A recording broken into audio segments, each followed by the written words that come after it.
নমস্কার, আমি সুস্মিতা। আজকে আমি আপনাদের সঙ্গে আরও একটি নতুন রেসিপি শেয়ার করব। আজকে আমি আপনাদের সঙ্গে এই চালতার সুন্দর স্বাদের রেসিপিটি শেয়ার করলাম। তার জন্য আমি দুটো চালতা নিয়েছি। চালতাটিকে এইভাবেই প্রথমে ফালি করে নিয়েছি। দেখুন, এত সুন্দর চালতার আচার আপনারাও বাড়িতে বানিয়ে ফেলতে পারবেন। তার জন্য আমি নিয়েছি একটি পাত্র, তাতে দিয়ে দিলাম 5টে শুকনো লঙ্কা, দিয়ে দিলাম 1 চামচ জিরে, দিয়ে দিলাম 2 চামচ পরিমাণ ধনে, গোটা ধনে, দিয়ে দিলাম 1/2 চামচ পরিমাণ মেথি, দিয়ে দিলাম 1 চামচ পরিমাণ 5 ফোড়ন। সমস্ত মিশ্রণটি আমি ভেজে নেব হালকা আঁচে, খুব বেশি ফ্লেমে আমরা ভাজবো না।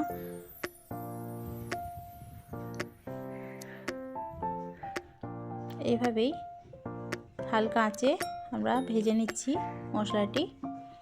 তারপর শিলনোড়ার সাহায্যে আমরা এটি গুঁড়িয়ে নেব। তারপর ওই প্যানেতেই আমরা তেল দিয়ে দিলাম, সরষের তেল ব্যবহার করেছি এখানে। দিয়ে দিলাম 2টো তেজপাতা। আমি চালতাটি এভাবে কেটে নিয়েছি। এবার গুঁড়ো মশলাটি আমি শিলনোড়াতে বেটে নিচ্ছি।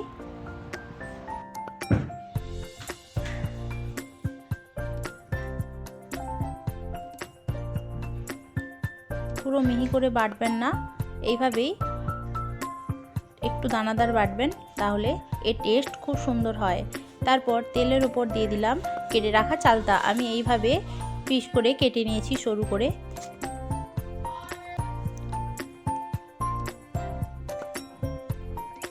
তারপর এর উপর দিয়ে দিলাম হলুদ গুঁড়ো, পরিমাণ মতন লবণ। তারপর নাড়াচাড়া করে নেব একটু।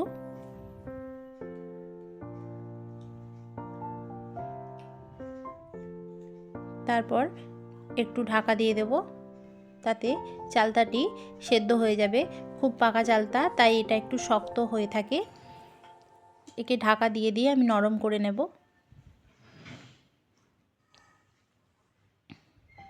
কিছুক্ষণ নেড়ে ঢাকা দিয়ে দিলাম। আবারও কিছুক্ষণ ঢাকা খুলে কিছুক্ষণ নাড়ার পর আবারও চালতাটি দেখে নেব কতটা সেদ্ধ হয়েছে।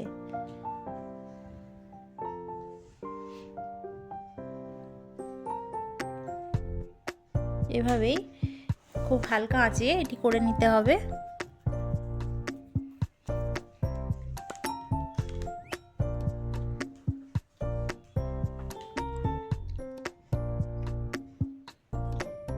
চালতাটি সেদ্ধ হয়ে গেছে, তাই আমি এখানে পাটালি ব্যবহার করলাম। এটি খেজুর গুড়ের পাটালি আমি এখানে ব্যবহার করেছি।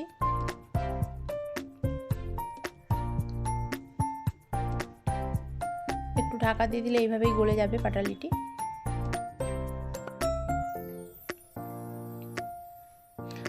আমি দিয়ে দিচ্ছি এখানে কাশ্মীরি লঙ্কার গুঁড়ো, এতে কালারটি খুব সুন্দর আসে।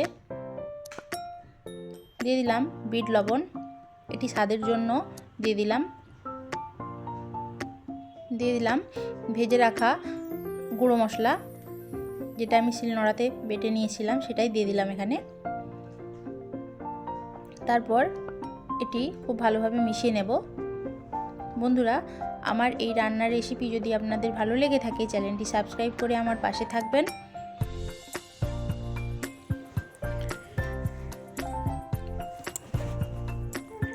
আস্তে আস্তে এই গুড়টিও একটু আঠালো হয়ে আসবে।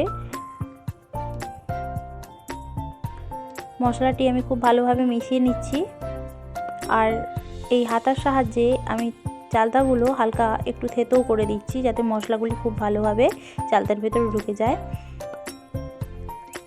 তারপর আমি নামিয়ে নিলাম। দেখুন কত সুন্দর হয়েছে।